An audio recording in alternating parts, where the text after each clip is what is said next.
মানুষ বিপদে পড়লে একটা দোয়া পড়ে, দোয়ার নাম কি? জালেমরা এমন বিপদে পড়েছে এই দোয়া পড়তে পারে না, কারণ আল্লাহ যারে বসিয়েছে তার নাম ইউনুস। পড়বে কি করি? দোয়া ইউনুস পড়তে গেলে ওর নাম আসবে। এজন্য বলছে আমি এমন ঝামেলা আছি, বিপদে পড়েছে, ইউনুস পড়বো, সে কায়দাও নেই, যে আসতেছে ওর নাম কি? দ্বিতীয় নম্বরে তাদের যে সমস্ত দফাগুলো ছিল তার অন্যতম হচ্ছে সংস্কার। তারা রাষ্ট্র সংস্কার করতে চেয়েছিল। এখন যারা দায়িত্বে আছেন, আমরা আশা করব খুব তাড়াতাড়ি রাষ্ট্রের যে সমস্ত জায়গাগুলো সংস্কার করা দরকার, একেবারে টপ টু বটম, বিশেষ করে 1628 জন এই মানুষগুলো যারা মেন দায়িত্বে ছিল জালেমের সহযোগী হিসাবে, এদেরকে এই মুহূর্তে পাল্টানো দরকার। সকাল হতে হতে যেন শুনি প্রজ্ঞাপন জারি হয়ে গেছে নির্বাহী আদেশে যে 1628 জন মানুষ আর নিয়ে এখানে নতুন মানুষ এসে চেয়ারে বসেছে। নয়তো শহীদদের রক্তের সাথে এখনো পর্যন্ত ন্যায় বিচার হচ্ছে না। তারা জীবন পর্যন্ত দিয়ে গেল, আপনি টের পেয়েছেন? উনি মনে করছেন নাকি যে শহীদ আবু সাঈদের জীবনের কোনো মূল্য ছিল না তার কাছে? আমি গিয়েছিলাম কয়েকদিন আগে রংপুরে। ওর বাবা বলছিল যে ও ছোটবেলা থেকে এরকম প্রতিবাদী, শিবিরের সাথী ছিল, ছোটবেলা থেকেই প্রতিবাদ করতো কোনো অন্যায় দেখলে। তো এইটাই তো ইসলামের আসল কাজ, অন্যায় যেখানে প্রতিবাদ সেখানে। যদিও সে শব্দটাকে অনেকে আজ উল্টাপাল্টা ব্যাখ্যা দিয়ে মন গড়া ভাবে নিয়ে ইসলামকে কলঙ্কিত করার চেষ্টা চালিয়েছে, এখনো চালাচ্ছে। জেলখানায় বহু মানুষ এরকম কিছু আছে উগ্র, হয়তো 5-7 জন, কিন্তু 93-94 জনই সব ভালো মানুষকে ধরে নিয়ে ওরা আন্দাজে নাম দিয়ে বিদেশের মানুষকে এটা দেখাতে চেয়েছে যে এই দেশে জঙ্গি আছে। এর মাস্টার মাইন্ডে যারা ছিল তার ভেতরে এই গোপালগঞ্জের মনিরুল, আমি নাম ধরে বলছি কারণ আমি নিজে ছিলাম, তো আমি দেখেছি, আমার নামও দিয়েছি। অথচ জঙ্গির কোনো বিষয় আমি কিচ্ছু জানি না। গত 4-5 দিন আগে আমার মামলা আদালত থেকে ঢিসমিস করে দিয়েছে। তাহলে মাঝখান থেকে আমার জীবনে 3টা বছর আপনি কেড়ে নিলেন কোন কারণে? আয়না ঘরে রেখে মাটির নিচে নিয়ে জেলখানায় নিয়ে 3টা বছর শেষ করে দিলেন। এখন যেহেতু প্রমাণ হয়েছে যে না আমার কোনো দোষ নেই, আমি নির্দোষ, আমার মোবাইল থেকে শুরু করে গ্রামের বাড়ি পর্যন্ত তন্ন তন্ন করে খুঁজেছে যে কিছু সম্পৃক্ততা পাওয়া যায় কিনা, না পাইনি। খালাস দিয়ে দিলে একেবারে বেকসুর আদালত থেকে। আমি মনে হয় এ কথা আমার মনে হচ্ছিল প্রাঙ্গণে দাঁড়িয়ে আদালতে, যে আমি জিজ্ঞাসা করি মাননীয় আদালত, আপনি এখন জামিন দিয়ে দিলেন, অথচ এই মামলাটা 3 বছর আপনার কাছে আসতেছে, একবারও জামিন দেননি। বলতো হয়তো এসে জামিন দেব কি করে, আমার হাত বাঁধা ছিল। এখন যেহেতু হাত খুলে গেছে, আপনি দিয়েছেন, আমরা চাই এদেশে 1628টা চেয়ার, মেন চেয়ার আছে, এ চেয়ারে যারা আছে তাদেরও হাত খুলে দেওয়া হোক। আর এগুলো খুলে দিতে হলে এই জালেমদের দোসর যারা ছিল এরাও আর একটা জালেম। এই জন্য আমি একজনের নাম বললাম, এই মনিরুল কাউন্টার টেররিজমের দায়িত্বে থেকে হাজার হাজার মানুষকে এদেশের মাটি থেকে এই জঙ্গির ট্যাগ দিয়ে তার জীবনটাই নষ্ট করে দিয়েছে। আমি রিমান্ডে দেখেছি মাটির নিচে বহু মানুষ, তাদের কান্নার আওয়াজ শোনা যেত। 7 তলায় যখন নিয়েছে তো ওই সমস্ত জায়গায় দেখতাম কেউ 5 মাস, 6 মাস, 2 বছর, 5 বছর করে আছে, দুনিয়ার কেউ জানি না। শুধু এইটা না, বাংলাদেশের বহু জায়গায় এরকম আয়না ঘর যেগুলো বানিয়েছিল জালেমেরা, এখানে যদি আরো কেউ থাকে অতি দ্রুত তাদের ছেড়ে দেওয়া হোক। হয়তো অনেকে আর নেই বেঁচে। আমার সাথে মুফতি ফখরুল ইসলাম ছিল, ওনাকে পায়ের নিচ দিয়ে হাত দিয়ে, সামনে রড ছিল, রডের সাথে দিয়ে হ্যান্ডকাপ দিয়ে লাগিয়ে রাখতে 24 ঘন্টা। আমাকে আজকে এসেছিল আপনাদের ফরিদপুর শহরে সকালে, মুফতি ফখরুল ইসলাম হেফাজত ইসলামের নেতা, ওনার বাড়ি নোয়াখালী হাতিয়া, ভালো মানুষ, বহুদিন ছিলাম ওনার সাথে। মাঝে মাঝে বলতো, হামজা ভাই আমার জীবনে সবচাইতে আশা আকাঙ্ক্ষা এইটা ছিল, ওরা যদি আমাকে একটু সইতে দিত, শুয়ে থাকা যে কত বড় নিয়ামত আমি ওই কয়দিন টের পেয়েছি। এমনিতেই হাতে পাপে বেঁধে রাখলে তো ঘুমানো যায়, পায়ের ভেতর দিয়ে সামনে রডের সাথে ওই কলে হাত লাগিয়ে তালা লাগিয়ে দিত। টয়লেটের জন্য মানুষ 1-1.5 মিনিট সময় দিত। নামাজ কালা ওসব ইশারা, কখন জোহর হয় কখন ফজর হয় ও নিজেও জানে না, জিজ্ঞাসা করলে গালি দেয়। এইরকম শয়তান মার্কা মানুষকে পাহারায় রাখত। এই জন্য দেশকে জঙ্গি আছে এই ধোয়া তুলে যে মানুষগুলো দায়িত্ব পালন করেছে, যদিও তাদেরকে অব্যাহতি দিয়েছে চাকরি থেকে, চাকরি না ওদেরকে এরকম জায়গায় বছরের পর বছর রাখা লাগবে। দেখ কেমন লাগে। একটা উপন্যাস পড়েছিলাম বিশ্ববিদ্যালয়ে থাকাকালীন, ওটার নাম হচ্ছে দেখ কেমন লাগে। আমার তো এখন ওইটাই মনে হচ্ছে। আজকে আমি এখানে আসার পরে একজন দেখা করলো, তার ভাই আমার সাথে পাশের বিল্ডিং এ ছিল, আপনাদের ফরিদপুরে বাড়ি। ও অনেকদিন আছে, এ জঙ্গি মামলা দিয়ে টাক লাগিয়ে ওরে রেখে দিয়েছে, বছরের পর বছর রেখে দেয়। বাংলাদেশের আলেমদের উজ্জ্বল নক্ষত্র হিসাবে যিনি পরিগণিত বলা যায়, মুফতি জসিমউদ্দিন রহমানী হাফিজাহুল্লাহ, এই লোকটাকে বিনা কারণে এই 11-12 বছর জেলে রেখে দিয়েছে। যে সমস্ত ট্যাগ দিয়ে তারা রেখেছিল, উনি কি ওই রকম ধরনের মানুষ? একজন প্রখ্যাত আলেম, তার জ্ঞানের গভীরতা কি হাদিসের উপরে। আমি বহু সময় কাটিয়েছি লোকটার সাথে। তার জ্ঞানের গভীরতা এবং মুআমালাত মুআশারাত ব্যবহার, যেটা আমি যে সমস্ত মানুষের সাথে মিশে সবচাইতে বেশি আদর পেয়েছি, তার ভেতরে অন্যতম আল্লামা মামুনুল হক হাফিজাহুল্লাহ। ওনার কাছে আমি ঋণী, বহু কষ্ট করেছে আমার জন্য। নিজে খেতে পারতো না, কিন্তু রান্না করে করে, এই যে গরম করে করে আমারে খাওয়াতো, ছোট ভাইয়ের মতো দেখতো। আমি আরো বেশি ভালোবাসা পেয়েছিলাম বাংলাদেশ জামাতে ইসলামের শ্রদ্ধাভাজন আমির ডাক্তার শফিকুর রহমান। লোকটার সাথেও কিছুদিন ছিলাম। মানুষ মনে হয়নি আমার কাছে, মনে হয়েছে একটা জিন্দা ফেরেশতা। মানুষ যে এত নরম হতে পারে আর ব্যবহার যে এত মোলায়েম হতে পারে, আমি কাছে না থাকলে বুঝতাম না।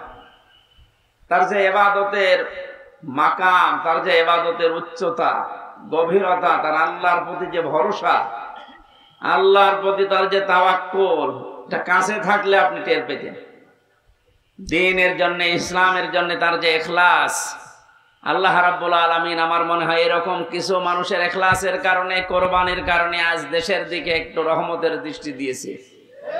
এজন্য আমরা দেখতে পাচ্ছি দিন যত যাচ্ছে ইসলামের দিকে মানুষ তত ঝুঁকতেছে। আরাইতান নাসা ইয়াদখুলুনা ফি দীনিল্লাহি আফওয়াজা, এভাবে আপনি দেখতে পাবেন দলে দলে পালে পালে মানুষ ইসলামে প্রবেশ করছে। যেহেতু সে অবস্থা শুরু হয়ে গেছে, কিছুদিন যেতে দেন, এই বাংলাদেশে কালেমার পতাকা ইনশাআল্লাহ উড়বেই উড়বে। এখানে আমাদের একটু দায়িত্ব আছে। ছোটখাটো যে বিষয়গুলো নিয়ে আমরা এখনো পর্যন্ত মত পার্থক্যে আছি, জাতীয়তাবাদী দল বলেন, জেনারেল দল বলেন, ইসলামী দল বলেন, এই ছোটখাটো বিষয় নিয়ে মনোমালিন্য করলে কিন্তু আবার জালেমরা ঘুরে দাঁড়াতে পারে। কারণ আন্তর্জাতিক মহল তো আর সব আমাদের পক্ষে না। কথা বুঝতেছে? একটা হোস্টেলে 100 জন ছাত্র ছিল, সকালে নাস্তা দেওয়া হতো তাদের রুটি আর পাউরুটি, কলা। এর ভেতরে 20 জন বলছে এই নাস্তায় আমাদেরকে দেওয়া লাগবে যতদিন আমরা হোস্টেলে আছি, কিন্তু 80 জন বলছে না, এই নাস্তা আমরা খাবো না।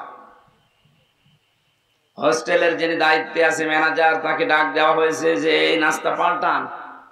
আমরা কেউ কেউ খিচুড়ি খেতে চাই, কেউ কেউ রোল খেতে চায়, কেউ কেউ চিড়া ভিজা খেতে চায়, আর এরা মাত্র 20 জন, এরা পাউরুটি কলা চায়। আমরা এটা চাই না, আমরা পাল্টাতে চাই মেনু। হোস্টেলের ম্যানেজার বলছে ঠিক আছে, তাহলে ভোট দেওয়া হোক। ভোট আরম্ভ হয়ে গেল, কে ভোট বেশি পায় সেইটা চালু হবে। 20 জন তো ঠিক আছে নাকি? এরা তো সে ছোটবেলা থেকে খেয়ে মানুষ, এরা সব কলা পাউরুটিতে আছে। বাকি যারা ছিল তারা ভোট দিয়েছে। রোলের পক্ষে হয়তো 18টা, খেচুড়ির পক্ষে 15টা, চিড়া ভেজার পক্ষে 12টা। এভাবে ভাগ করতে করতে দেখা গেল যে না, 20 যে 20ই বেশি আছে। অথচ 20-এর তুলনায় মানুষ ছিল কয়টা বলেন না কেন? 80। আমি যেটা বোঝানোর জন্য উদাহরণটা নিয়ে আসলাম, বলেন আপনি বাস্তবতা এখন এই পর্যায়ে পৌঁছিয়েছে। আমরা টুপিওয়ালা মানুষ বলতে শুধু না, এদেশে আমরা যারা স্বাধীনতা চাই, এতদিন স্বাধীনতার নামে আমরা পরাধীন ছিলাম। সত্যিই যদি আমরা স্বাধীন হতে চাই, আল্লাহর বিধান ছাড়া স্বাধীন হওয়া সম্ভব না। যেভাবে চলছে এভাবে যদি চলতে থাকে, আগামীতে কিছুদিন পরে যদি আবার যাদেরকে আমরা বলছি যে না আপনারা আসেন, ওরা এসে এদের চাইতেও ভয়ঙ্কর হবে, যতদিন পর্যন্ত কোরআনে কারিম সংসদে না যাবে। কথা বোঝাতে পেরেছি? সুতরাং আমাদের টুপিওয়ালা মানুষ বলেন, ইসলামে সাই দেয় মানুষ বলেন, সে জাতীয়তাবাদী যাই বলেন, দেশকে যারা ভালোবাসে এইরকম মানুষের সংখ্যা 80টা, আর বাকি ওই 20টা। ওরা এতদিন যা চেয়েছে ওই 20টা তাই চাচ্ছে। কথা বুঝতেছে? এতদিন যা যা করেছে ওই 20টা ওইটাই চাচ্ছে, কিন্তু আমরা 80টা তো ওইটা চাই না। মানে আমরা নিজেদের ভেতরে যদি ভাগাভাগি করে, কেউ খিচুড়ি, কেউ রোলমল, এই সমস্ত জিনিস নিয়ে 20টা পর্যন্ত যেতে না পারি, তাহলে কিয়ামতের আগে কিন্তু এটা পাল্টানো সম্ভব না। এই রুটি পাউরুটি, রুটি আর কলা যদি আমরা পাল্টাতে চাই, 80 জনকে আমাদের ছোটখাটো বিভেদ ভুলে সব খিচুড়িতে ভোট দেওয়া লাগবে। হ্যাঁ, কথা বলছেন? যদি এবার ভুল করেন ওই 20টা কিন্তু আবার আসবে। আল্লাহ আমাদেরকে বোঝার তৌফিক, উদাহরণ থেকে এখন নেওয়ার তৌফিক দান করুন, বলেন আমিন। সম্মানিত ভাইরা, শাহাদাত এটা খুব গুরুত্বপূর্ণ একটা বিষয়। 5 তারিখের আগ পর্যন্ত, আগস্টের, আমি কুষ্টিয়া বাংলাদেশ জামাতে ইসলামের কুষ্টিয়া জেলা শাখার উদ্যোগে কিছুদিন আগে আলেমদের একটা সমাবেশ করেছিল, 550 আলেমকে নিয়ে, সব ঘরানার। আজকে ফরিদপুরে হয়েছে প্রায় 750 আলেম, সব ঘরানার আলেম এক জায়গায় এসেছিল। মুফতি ফখরুল ইসলাম কওমি মাদ্রাসার মুহতামিম, উনিও এসেছিলেন। জামাতে ইসলামের বাংলাদেশের হামিদুর রহমান আজাদ, কেন্দ্রীয় সেক্রেটারি সহকারী, উনিও এসেছিলেন। ভারপ্রাপ্ত সেক্রেটারি যিনি ছিলেন মাওলানা এটিএম মাসুম, উনিও এসেছিলেন। মাওলানা কামরুল ইসলাম সাইদ আনসারী, আপনাদের পাশের জেলা ফরিদপুর মাদারীপুরে বাড়ি। এই সমস্ত মানুষগুলোর কথা শুনছিলাম, আমি নিজেও 5-7 মিনিট কথা বলেছিলাম। একটু ভাবলাম ওই জায়গায় দাঁড়িয়ে দাঁড়িয়ে যে এই যে সুন্দর একটা দৃশ্য, এখানে 750-র উপরে আলেম, 3-4 ঘন্টা পর্যন্ত অনুষ্ঠান চলছে। অথচ আগস্টের 5 তারিখের আগে এই অনুষ্ঠান 500 না, 750 না, 7.5 জন যদি এক জায়গায় হতো আলেম, 10টা মামলা হয়ে যেত। এটা বানিয়ে বললাম? হ্যাঁ, এইটাই ঠিক। কোন জায়গা থেকে কোথায় এসেছি আমরা, আপনি টের পাচ্ছেন? জালেমরা মনে করেছিল আরামে আছি, শান্তিতে আছি, আল্লাহ মনে হয় আমাদেরকে ভালোবেসেই রেখেছে। আমার যখন 11 সালে গ্রেফতার করেছিল ওসির বাড়ি গোপালগঞ্জে, আমার প্রথমে থানায় নিয়ে, মসজিদ থেকে জমার নামাজ পড়ে কেবল বের হয়েছি সিঁড়িতে, আমার এসে গ্রেফতার করে নিয়ে চলে গেল। কি অপরাধ আমার? বলছে থানায় চলে। কি বলবেন তো? আপনি সুদের বিরুদ্ধে কথা বলেন কেন? এ কথা কি আমি বলি না আল্লাহ বলে? সুদের বিরুদ্ধে বক্তব্য কার? আমি তো শুধু অ্যাডভার্টাইজ করেছি, আর ওই দায়িত্বই তো আমার। আমি অ্যাডভার্টাইজ না করলে আমার খবর হবে না। বিভিন্ন রকমের দোষ চাপিয়ে দিলে, যে শিবির করে, শিবিরে রক কেটে বেড়ায় আন্দাজে। এই যে আমার বন্ধু পেছনে বসে আছে মাওলানা আবু তালেব, আমার অনার্স মাস্টার্স ওনার সাথে একসাথে ছিল বিশ্ববিদ্যালয়ে আল কোরআনে। জিজ্ঞাসা করেন তো আমি জীবনে কোনোদিন অ্যাক্টিভ হয়ে মিছিল মিটিং এ গেছি? আন্দাজে একটা এক লাগিয়ে দিলেন আপনি। আমারে বলে শিবিরের কেন্দ্রীয় লিডার। আরে শয়তান, শিবিরের কেন্দ্রীয় লিডার বুঝিস? এই জেনারেল দলের মতো নাকি একবার লাভ দিয়ে হঠাৎ করে ঘুম থেকে ভেঙে দেখছে সভাপতি? এর কত কাঠখড়ি পোড়ানো লাগে, সমর্থক হওয়া লাগে, কর্মী হওয়া লাগে, সাথী হওয়া লাগে, সদস্য হওয়া লাগে, এরপরও পদ চাইলে পাবেন না। এই রকম দৃশ্যগুলো পার করে কেন্দ্রীয় লিডার তো দূরের কথা, ভাবাও চায় না। এ ট্যাগগুলো লাগিয়ে যখন থানাতে নিয়ে গেল, ওই দিন খুব অসহায় মনে হচ্ছিল নিজেকে। পুলিশের গাড়িতে ওই প্রথম ওঠা আমার, হাতের ভেতরে হ্যান্ডকাপ দিয়ে। এমনিতে আপনি নিয়ে যেতে পারতেন, আপনি তো দেখলেন যে মসজিদ থেকে আমি জমার খুতবা দিয়ে বের হচ্ছি, আমি একটু পালিয়ে যেতাম। দুই হাতের ভেতরে হ্যান্ডকাপ লাগিয়ে মনে হচ্ছে কি বড় জিনিস ধরিস, অথচ কিছুই না। থানায় নিয়ে আমারে বলছে, হুজুর কুলিল্লাহুম্মা মালিকাল মুলকি তুতিল মুলকা মান তাশা। এই আয়াতের মানে কি? আল্লাহ যাকে চায় ক্ষমতা দেন, যাকে চায় নামিয়ে দেয়। আমারে বলছে তাহলে প্রধানমন্ত্রী শেখ হাসিনাকে আল্লাহ দিয়েছে, এই তো জাগা মতো হাত দিয়েছে। যাতে মাতাল হলো তাহলে ঠিক আছে, বাড়ি ওই জায়গায় তো। আমার একটা আয়াত ওই সময় মনে পড়ে গেল, সূরা আলে ইমরানের 178 নম্বর আয়াতটা। আল্লাহ পাক বলেন, ওয়ালা ইয়াহসাবান্নাল্লাযীনা কাফারু আন্নামা নুমলি লাহুম খায়রুল লিআনফুসিহিম ইন্নামা নুমলি লাহুম লিয়াজদাদু ইসমা ওয়ালাহুম আযাবুম মুহিন। আল্লাহ পাক বলেন, হে নবী, কাফেরেরা কিন্তু ধারণা করে তাদেরকে আল্লাহ যে নিয়ামত গুলো দিয়েছে, ক্ষমতা, টাকা পয়সা, প্রভাব প্রতিপত্তি, এগুলো মনে হয় তাদের কল্যাণের জন্য ভালোবেসে দিয়েছে। না, ওদেরকে এই ক্ষমতা, টাকা পয়সা, অর্থ সম্পদ, বিত্ত বৈভব দেওয়ার পেছনে আল্লাহর উদ্দেশ্য আছে। এগুলো পেয়ে কাফেররা এমন এমন কাজ করছে যে ওদের পাপের বোঝা যেন পরিপূর্ণ হয়ে যায়। এই 15.5-16 বছরে এই জালেমদের পাপের বোঝা এত বেশি ভারী হয়ে গেছে, লিয়াজদাদু ইসমা, বৃদ্ধি হতে হতে পাপের বোঝা এমন জায়গায় পৌঁছিয়েছে, আপনি যদি বাস্তবতা দেখতেন তাহলে টের পেতেন যে ওরা কোথায় পৌঁছিয়েছে।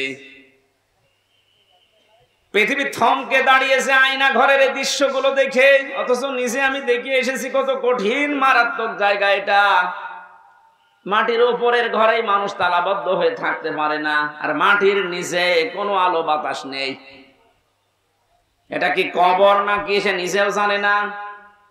24টা ঘন্টা তালা লাগানো, এদিকে 2.5 হাত, এদিকে 1.5 হাত, এতটুকু জায়গায় সামনে একটা টয়লেট দেওয়া। জালেমদের এত দিন অত্যাচার, জুলুম, নির্যাতন করার পরও মন নরম হয় নাই। আর এখন মাঝে মাঝে ভিডিও বার্তা পাঠায় যে আমার দোষ কি, যে মানুষ আমারে তাড়িয়ে দিল। কোনো দোষ পাননি, এদিকে আসেন, আপনার দোষ দেখাচ্ছে। আয়না ঘরের সাথে যারা সম্পৃক্ত, আমার মনে হয় একটাকেও আল্লাহ কোনোদিন ক্ষমা করার কথা না। কারণ যে কষ্ট তারা মানুষকে দেয়, পশুর সাথেও মানুষ এত বড় নিকৃষ্ট আচরণ করে না। আরে ভাই, সেখানে 1 ঘন্টা, 5 ঘন্টা, 10 ঘন্টা, 2 দিন, 4 দিন রেখে ছেড়ে দিলেও তো হয়। আপনি চিন্তা করতে পারেন, 8 বছর একটা লোককে ওইভাবে বেঁধে রেখেছে। সারা বাংলাদেশের সব মানুষ যদি এদেশের জালেম যারা ছিল তাদেরকে মাফ করে দেয়, ব্যারিস্টার আরমানের বউ জীবনও মাফ করবে না।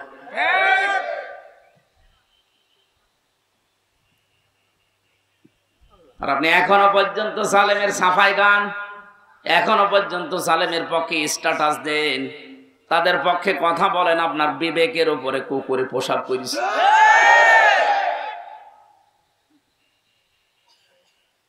বলে, আপা আপনি ঘাবড়াবেন না, আপনি ঘাবড়ালে আমরা নরম হয়ে যাই। সেনাবাহিনী ধরেছে ওইটারে নরম বানিয়ে ফেলেছে। পাপের বোঝাটা এত বেশি পরিপূর্ণ হয়ে গেছে, আল্লাহ বলেন আমি যখন নিজে ওকে ধরেছি, ইন্না বাতশা রাব্বিকা লাশাদীদ, তোমার রবের ধরা বড় শক্ত ধরা। ওয়ালাহুম আযাবুম মুহিন, তাদের জন্য অপমানজনক শাস্তি আল্লাহ রেডি করেছেন।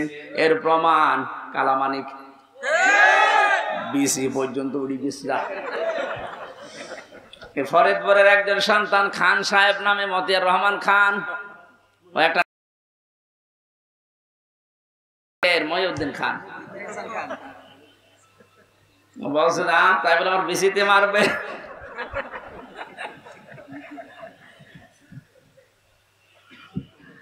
আর কত অপমান করবে আল্লাহ আপনারে। আমি তো বাস্তবে আয়াতটা দেখতে পাচ্ছি, আযাব মুহিন, অপমানজনক শাস্তি আল্লাহ তাদেরকে যে দেবে, আল্লাহ কিন্তু আরম্ভ করে দিয়েছে। এই জন্য ছোটখাটো জালেম যারা আছে, আজকে অনেক ছোটখাটো জালেমরা বলছে আমরা আর এই জুলুমের দলে নেই, আমরা পরিবর্তন হয়ে ফিরে আসলাম। এখনো সময় আছে, আসেন তাড়াতাড়ি, নাতে মরণের ঘন্টা বেজে গেলে কিন্তু আর তওবা কবুল হবে না। কারণ জালেমদেরকে আল্লাহ এত বেশি ঘৃণা করেন। আল্লাহু লা ইয়াহদিল কওমাজ জালিমিন, আল্লাহ বলেন জালেমদের আমি হেদায়েত দিচ্ছি না, দেব না। ইয়াহদি এটা মজারে বর্তমান ভবিষ্যৎ, প্রেজেন্ট ফিউচার। জালেম যারা পৃথিবীতে, জালেমের কোনো হেদায়েত নসিব হবে না, এখন হচ্ছে না, কিয়ামত পর্যন্ত আল্লাহ জালেমদের হেদায়েত দেবে না। এদের প্রতি আল্লাহর এত বেশি রাগ হয়ে যায়, ফেরাউনও কিন্তু শেষ। ও বলেছিল আন্নাহু লা ইলাহা ইল্লাল্লাহ, বলতে পারে না। আপনি তাফসিরে দেখবেন, ও যখন একবার পানির নিচে যাচ্ছিল, আবার উপরে ভেসে ওঠে, পানি খেতে খেতে পেট মোটা হয়ে গেছে, তখনও বলেছিল আন্নাহু লা ইলাহা ইল্লাল্লাহ। বলতে যাবে, জিবরাইল এসে মুখের উপরে কাদা লাগিয়ে দিয়েছে। যত মানুষকে জুলুম, অত্যাচার, নির্যাতন, স্বৈরাচারী কায়দায় কষ্ট দিয়েছো, তোমার এই কষ্টের সাথে হাজার হাজার মানুষের চোখের পানি লেগে আছে। তোর এখন আর তওবা কবুল হবে না, তোর মুখ দিয়ে আল্লাহর ওই কালেমা এখন আর বের হবে না, তোকে আমি রেখে দিলাম, যা। আল-আনা ওয়াকাদ আসাইতা ক্বাবলু ওয়া কুনতা মিনাল মুফসিদিন। এখন স্বীকার করছো যে আমি ভালো হয়ে গেলাম, এখন বলছো আমি তওবা করছি না, আজকে আর হবে না, এর পূর্বে তুই স্বৈরাচারী ছিলি। এই জন্য স্বৈরাচার যারা, ফ্যাসাদ যারা সৃষ্টি করে, জমিন যারা বিশৃঙ্খলা তৈরি করার চেষ্টা চালায়, আল্লাহ পাকের হেদায়েত থেকে তারা চিরবঞ্চিত হয়ে যায়। ফেরাউনের জীবনী পড়ার পরে আমি লেডি ফেরাউনকেও মিলিয়েছি, সবগুলো খাপের খাপ মিলে যায়। ফেরাউন ক্ষমতা নেওয়ার পরে 4টা কাজ করেছিল ওর বন্ধু হামানের কথা মতো। এই পৃথিবীতে বহু ফেরাউন যারা আছে, সে পুরুষ হোক আর লেডি হোক, এই মানুষগুলোও দেখলাম এই 4টা কাজ হাতে নিয়েছে। হাজার হাজার বছর আগে ফেরাউন ওই সময় প্রথমে ক্ষমতা পেয়ে এই কাজ চালু করেছিল যে আসমানি কিতাবের শিক্ষা রাখা যাবে না। আমি যেটা দাবি করতে চাই, এই দাবি যদি আমি পূরণ করতে সক্ষম হতে চাই, তাহলে আসমানি কিতাবের আলোচনা চলবে না। কারণ দাবি করার চেষ্টা চালিয়েছিল আনা রব্বুকুমুল আ'লা, আমি সব চাইতে বড় রব, আমার উপরে আর কিছু চলবে না। ওটা আরবিতে বলেছিল, এটা মাতৃভাষায় বাংলাতে অনেকেই বলছে আমার উপরে আর কেউ নেই, বেশি ঝামেলা করবা সব বন্ধ করে দেব, এরকম কথা বলতো না? কথা বলেন না কেন? এই কথাটা আপনি আরবি করেন তো, ফেরাউনের কথার সাথে পুরো মিলে যায়। প্রথমেই হাত দিয়েছিল শিক্ষা ব্যবস্থায়, আসমানি কিতাবের শিক্ষা থাকবে না। এই 15.5 বছরের ভেতরে এমন জায়গায় আমরা দেখলাম আসমানি কিতাবের শিক্ষা প্রায় পুরাপুরি মিটিয়ে ফেলেছে। গত পরশুদিন দেখলাম মাদ্রাসা ইসলাম শিক্ষা পড়াচ্ছে এক হিন্দু। চিন্তা করতে পারে কোথায় পৌঁছিয়েছে?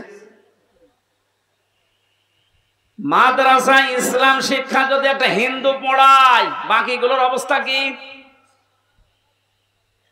দেশটা কোথায় পৌঁছিয়েছে যে জাতীয় মসজিদের ইমাম পর্যন্ত পালিয়েছে।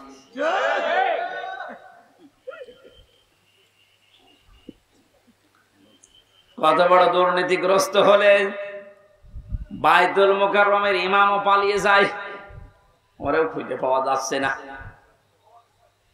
ফেরাউন ক্ষমতা পাওয়ার পরে ও যা করেছিল, প্রথমে আজকে পৃথিবীতে অনেক জালেমকে আমরা এইটাই দেখেছি, ওরা প্রথমেই হাত দিয়েছে শিক্ষা ব্যবস্থায়। আল্লাহর কোরআনের নবীজির হাদিসের জীবনী যেগুলো ছিল এগুলো সব বাদ দেন, এইগুলো চলবে না। এভাবে যদি 10টা বছর চালাতে পারে, হামান ফেরাউনকে বলেছিল বন্ধু 10টা বছর যদি আসমানি কিতাবের আলোচনা বাদ দিয়ে জাতিকে চালাতে পারো, পুরা জাতি গোমরাহ হয়ে যাবে। চিন্তা করেছেন কোথা থেকে নিয়েছে এই বিষয়গুলো? 2 নম্বরে, আসমানি কিতাব যারা শিক্ষা দেয় এই আলেমগুলোকে কারণে অকারণে দুনিয়া থেকে বিদায় করো, তাই করতে আরম্ভ করেছিল। কত আলেম বিদায় নিয়েছে, কত আলেম এখনো পর্যন্ত জেলে আছে। আপনি আমারটাই ধরেন তো, কোন কারণে আপনি 3টা বছর আমাকে আটকে রাখলেন? এখন তো আমি নিরপরাধ বলে খালাস পেয়ে গেলাম, আমার কোনো দোষ পাইনি। আমার তো উচিত হবে যারা আমার মামলা রায় মাদারীপুরের এই লোকটা সহ যত মানুষ আমার মামলার সাথে জড়িত, প্রত্যেককে এখন উল্টা করে বিনা কারণে একটা মানুষকে কষ্ট দিলেন, আপনাদেরকেও মামলা দিয়ে এভাবে কষ্ট দেওয়া লাগবে। ফরিদপুরের যে ছেলেটা জঙ্গি মামলায় আন্দাজে আটকে রেখেছে, তার ভাই কিছুক্ষণ আগে আমারে বলছিল হুজুর এই কথাটা তুলে ধরেন, সারা বাংলাদেশে জানান। শুধু আমার ভাইয়ের মতো না, হাজারো মানুষ যারা বিনা কারণে মিথ্যা মামলা নিয়ে জেলে আছে, 2 বছর 5 বছর 10 বছর। এই ছেলেটা শুনলাম প্রায় 9-10 বছর জেলে আছে এখন। আপনাদের এলাকায় বাড়ি, হ্যাঁ, এই জন্য ভাবছি তার বড় ভাই সে ফরিদপুরে বাড়ি। ফরিদ আমার সামনে বিল্ডিং এ ছিল, মাঝে মাঝে হাত মারত। উনি আমাকে যেটা বলেছে আমি ওটা বলেছি বহু জায়গায়, এখনো বলছি যে রেকর্ড হচ্ছে।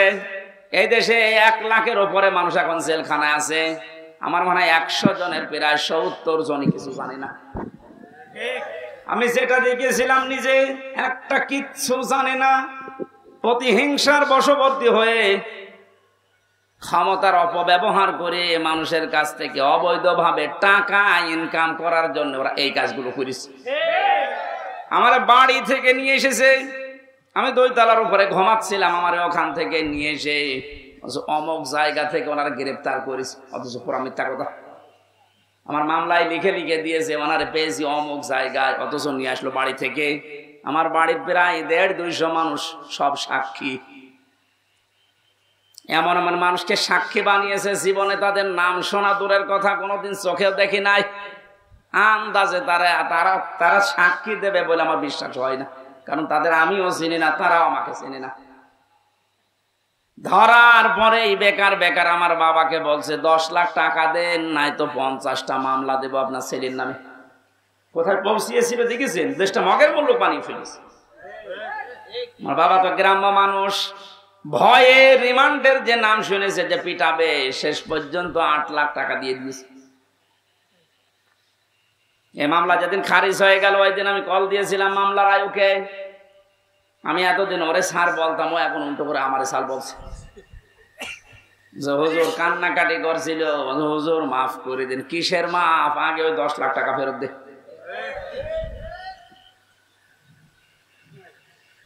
কারণে অকারণে হাজারো মানুষকে আপনি এভাবে জেলখানায় রেখেছেন, যাদের মামলা প্রমাণ হয়ে যাচ্ছে, যারা নির্দোষ খালাস পেয়ে যাচ্ছে। আমার মনে হয় উচিত হবে সরকারের এই মুহূর্তে আইন পাশ করা, যারাই মামলার আয়ু থেকে জড়িত উপর পর্যন্ত প্রত্যেকে এভাবে 8-10 বছর করে জেলে রেখে দেন। দেখেন কেমন লাগে। একটা মানুষ যদি পরিবারের যে মেন, সে যদি জেলে থাকে, তার পরিবারটা সে শুধু নষ্ট হয় না, তার পরিবারও শেষ। আমার 2টা মেয়ে, আমার স্ত্রী, আমার মা বাবা, আর তো কেউ নেই। আমার বাবা বৃদ্ধ, আমি নিজে শুধু ইনকাম করার মতো আমার একটা ব্যবসা ছিল কাপড়ের, সেটাও ধ্বংস হয়ে গেছে। আপনি সব কিছু নষ্ট করে দিলেন। 3টা বছর কি কষ্ট দিয়েছেন বাড়ির মানুষকে। প্রতি মাসে মাসে জেলখানায় টাকা পাঠাও, মামলার পেছনে খরচ করতে করতে আমার বাবা নিঃস্ব হয়ে গেছে। আর মানুষও যে এত সিটার বাটপা। এই গ্রাম্য মানুষটার কাছে যে বলতো আপনার ছেলেকে আমরা বের করে দেব, 5 লাখ টাকা দেন। জমি বিক্রি করে বলতো ভাই তাড়াতাড়ি করেন। শেষে 2-1 মাস 3 মাস ঘোরার পরে বলতো পারলাম না, টাকা ফেরত দেন, টাকা খরচ হয়ে গেছে।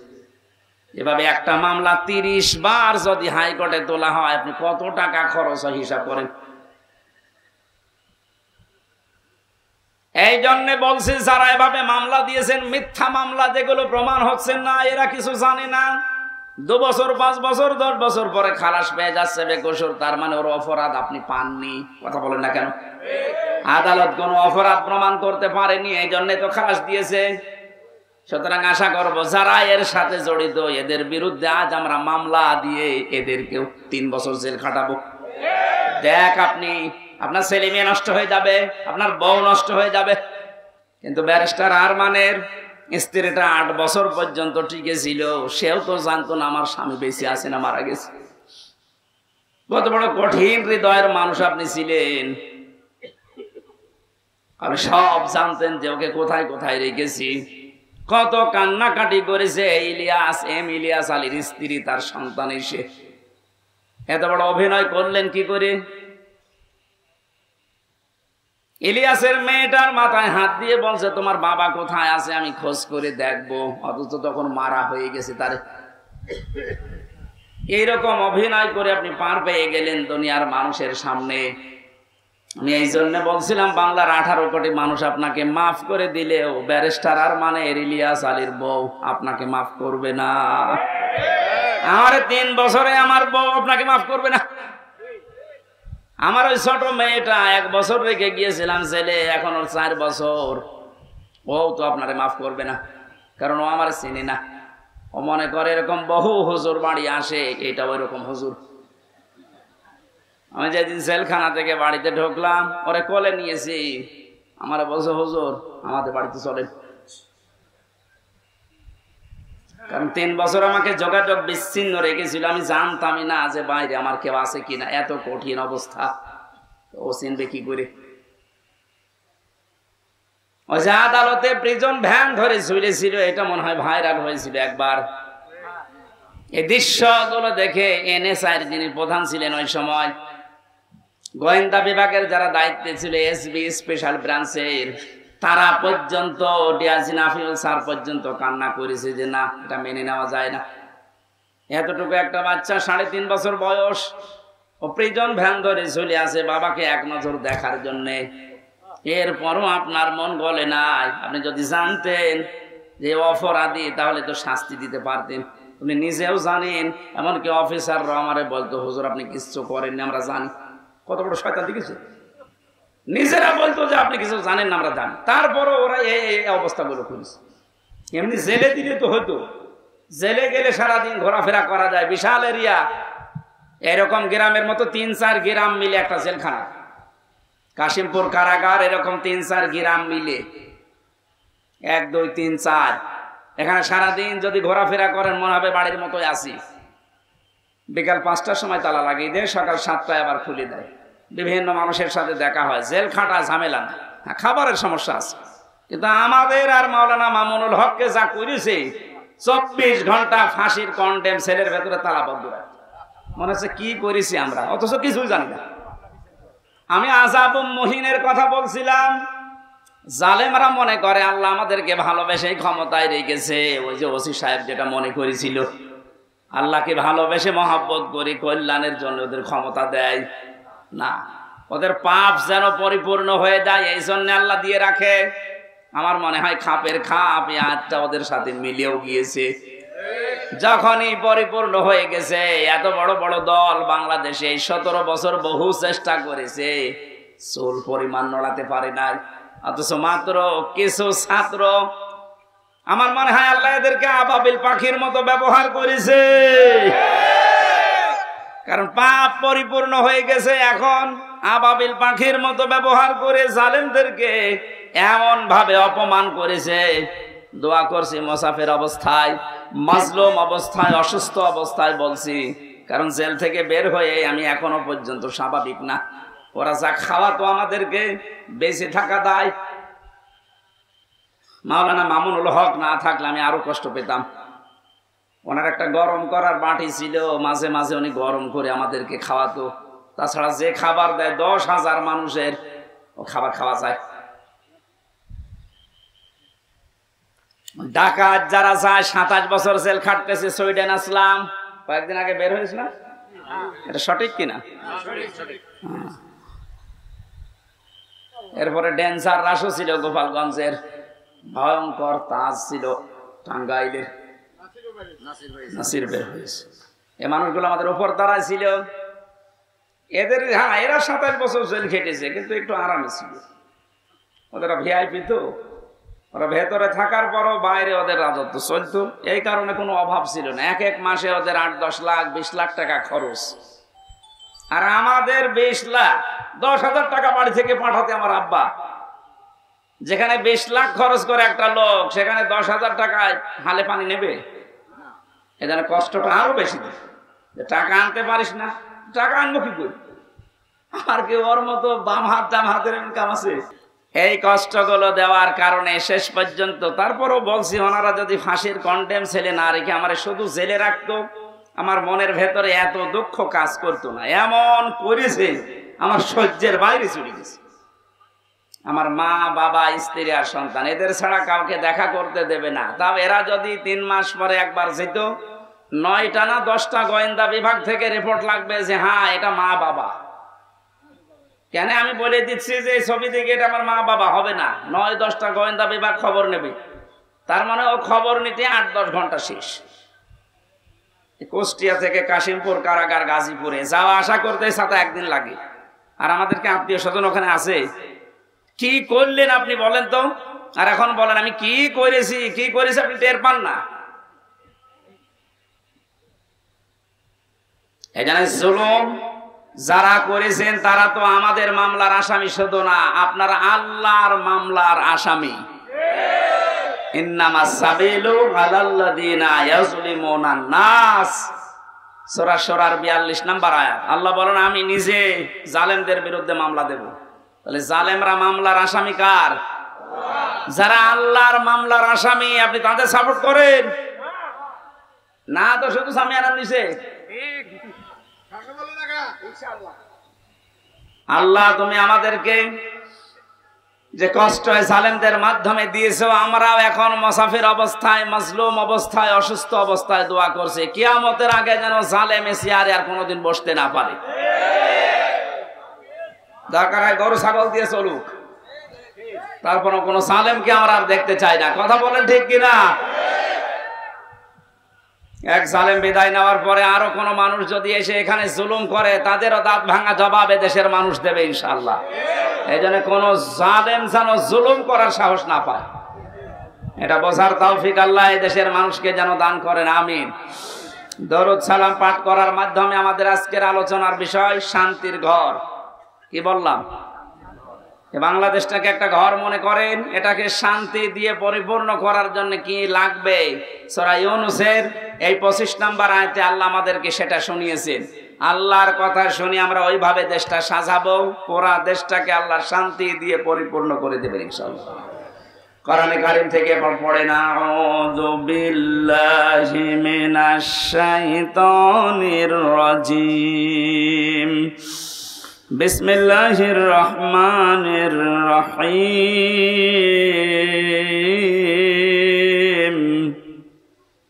ওয়াল্লাহু ইয়াদউ ইলা দারিস সালাম ওয়া ইয়াহদি মান ইয়াশাউ ইলা সিরাতিম মুস্তাকিম,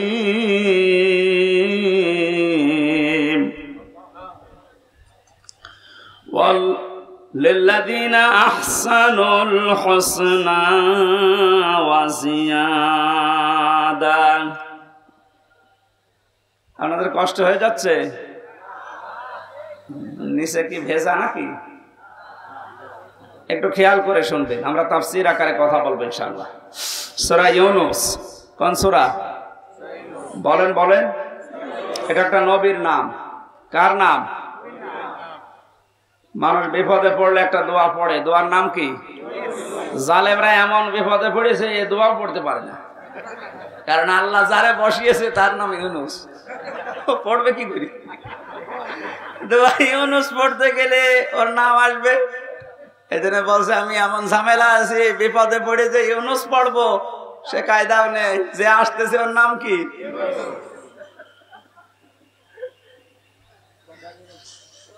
সূরা ইউনুসের একটা মাত্র আয়াত আর একটা আয়াতের খণ্ড বিশেষ আমরা পড়েছি।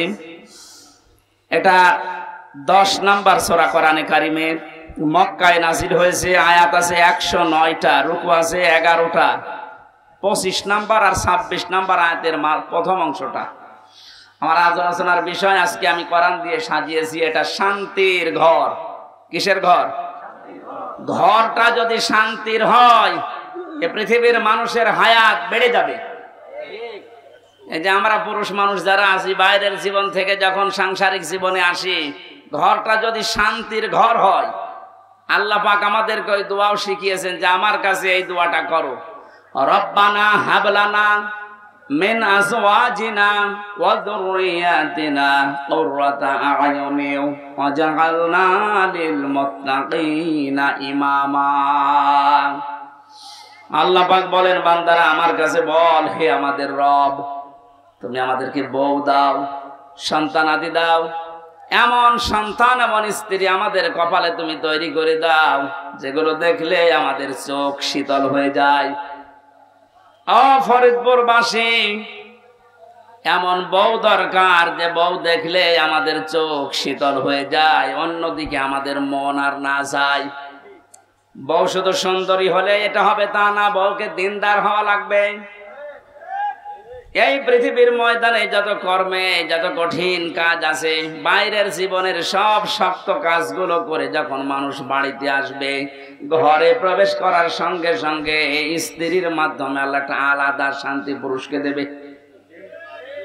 আমিন আয়াতিহি আন খালাকাকুম মিন আজওয়াজিকুম লিতাসকুনু ইলাইহা ওয়া জাআলা বাইনাকুম মাওয়াদ্দাতা ওয়া রাহমা।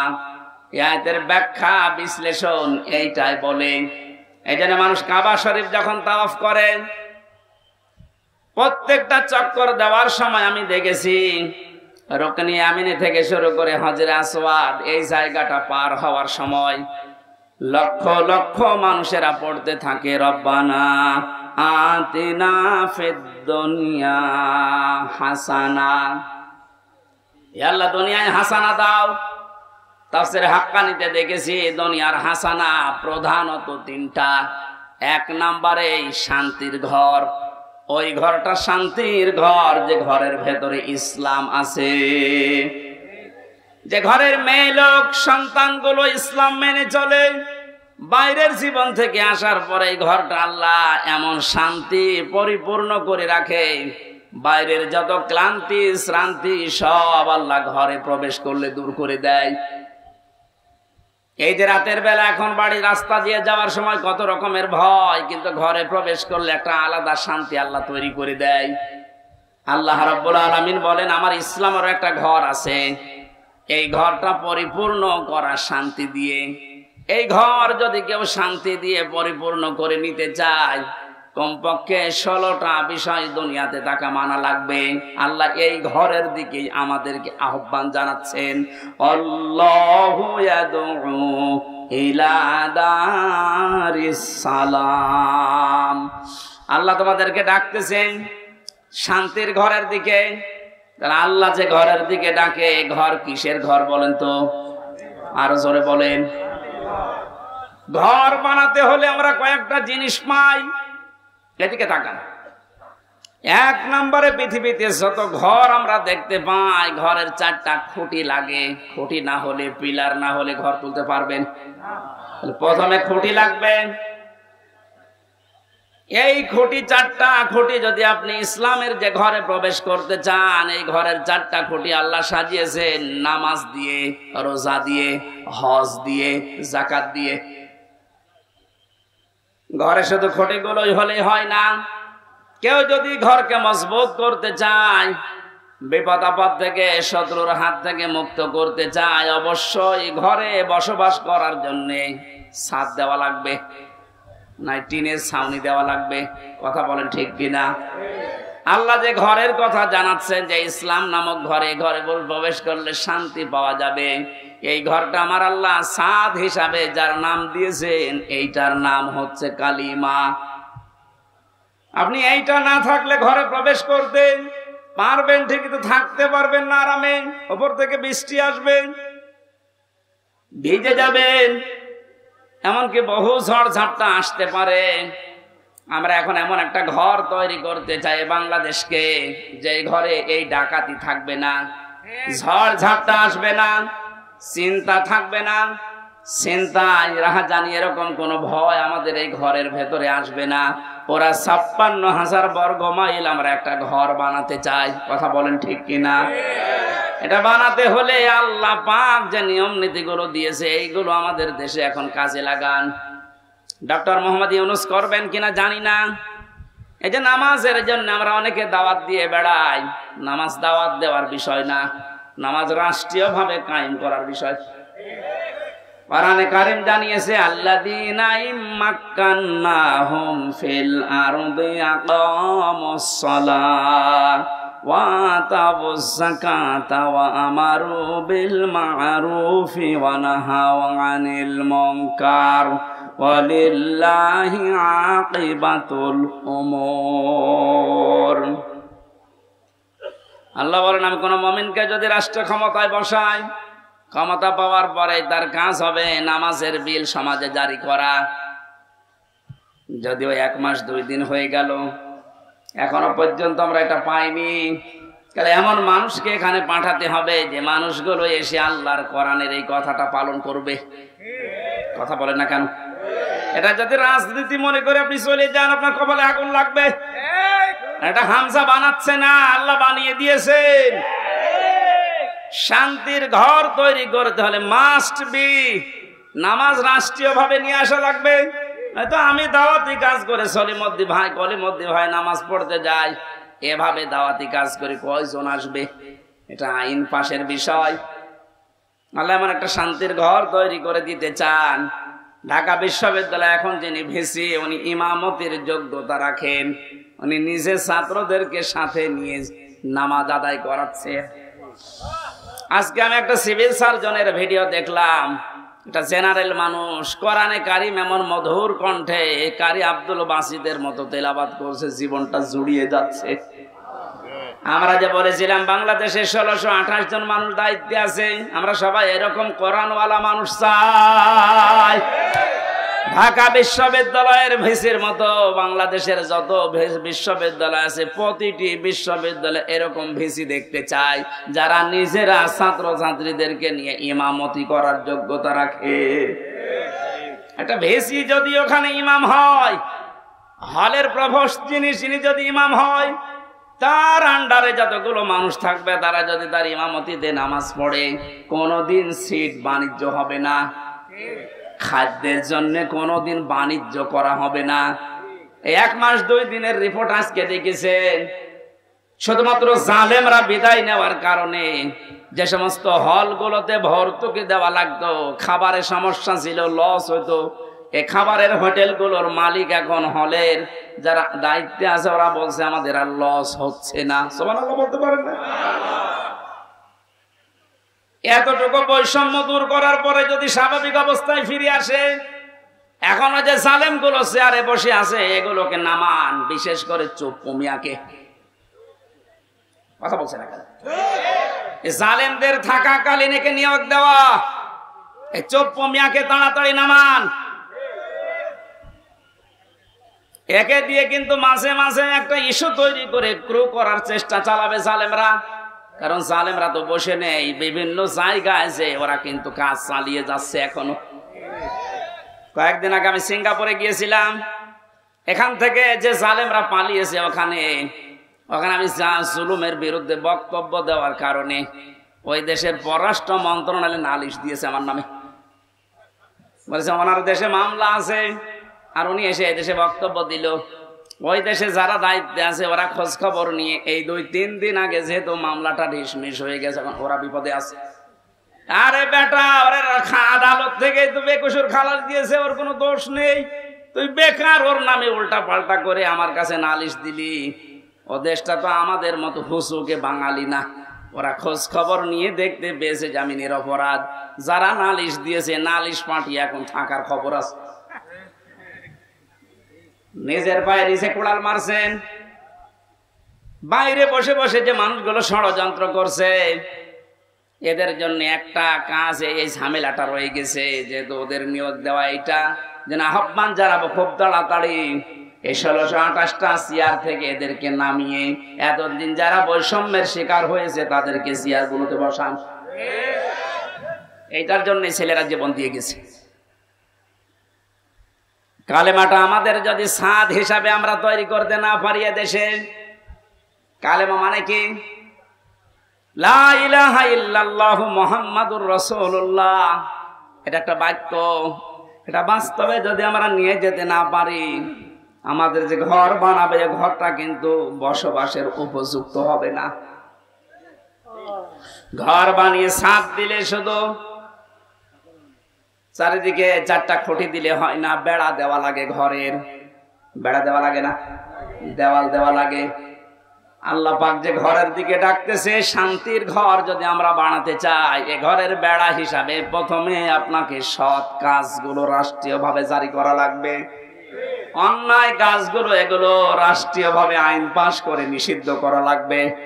এটা যদি রাষ্ট্রীয়ভাবে নিষিদ্ধ হতো বাংলাদেশের বহু ব্রিজের এই অবৈধ টোলগুলো বন্ধ হয়ে যেত। এটা বন্ধ হয়েছিল 5 তারিখের পর কিছু কিছু, আবার জালেমারা অনেকে এই বিভিন্ন কায়দা এটা আরম্ভ করছে কিছু মুনাফিকের নাম দিয়ে। আমার কথার অর্থ বোঝেন? অনেক মুনাফিক এখন কিন্তু মাঠে নেমে পড়েছে। অল্প কিছু অত্যাচারের শিকার যারা হয়েছিল তারা এখন সুযোগের সদ্ব্যবহার করছে, আবার ওইগুলো জারি করে আবার বৈষম্য তৈরি করা, আবার সংস্কারকে ধ্বংস করে দিয়ে রাষ্ট্র সংস্কারের জন্য তারা দাবি তুলে জীবন দিয়ে গেল। এখন যদি আপনি আবার রাষ্ট্রের ভেতরে ভেজাল বাঁধান আপনাকে আবার আমাদের সংস্কার করা লাগবে। যেন আমরা বেড়া দিতে চাই, এমন বেড়া যে বেড়া থাকলে কোনোদিন বেড়া টপকিয়ে ঘরের মানুষকে আক্রমণ করতে পারবে না বাইরের লোক। সৎ কাজের আদেশগুলো এটা সোনা মতো করার বিষয় না, এটা আইন পাশের বিষয়। সামাজিক জীবন ঠিক করা লাগবে জ্বালানা হিসাবে, ঘরে জ্বালানা লাগে, ভেন্টিলেটর লাগে। পারিবারিক জীবন ঠিক করা লাগবে এই ঘরকে মজবুত করার জন্য। পারিবারিক জীবন ঠিক করার সেই সর্বপ্রথম যেখান থেকে বিয়ে করে মানুষ শুরু করে ওখান থেকে ইসলামকে নিয়ে যান। বাংলাদেশে বহু জায়গায় বিবাহের ক্ষেত্রে দেখা যায় হারাম কাজ দিয়ে বিয়ে আরম্ভ হচ্ছে। অনেক ছেলে তার বাবাকে সহ দেখতে যায় মেয়ে। কোথায় পেয়েছেন এটা?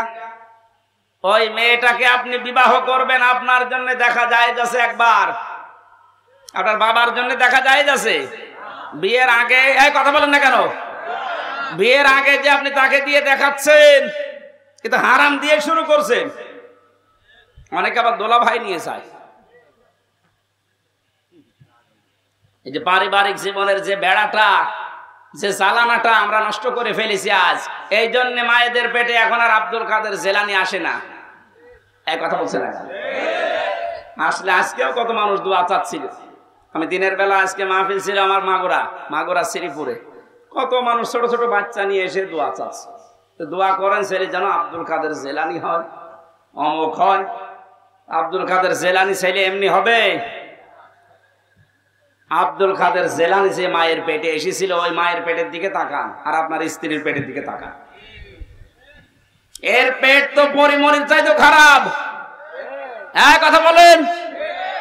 সারা দেশের মানুষ দেখা শেষ, আর আব্দুল কাদের জেলানির মায়ের পেট তো ওইরকমই ছিল।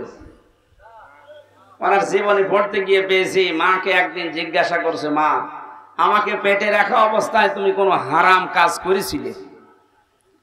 মা তো মন খারাপ করে ফেলেছে, ডাক দিয়ে বলে, সন্তান আমার কি বললি?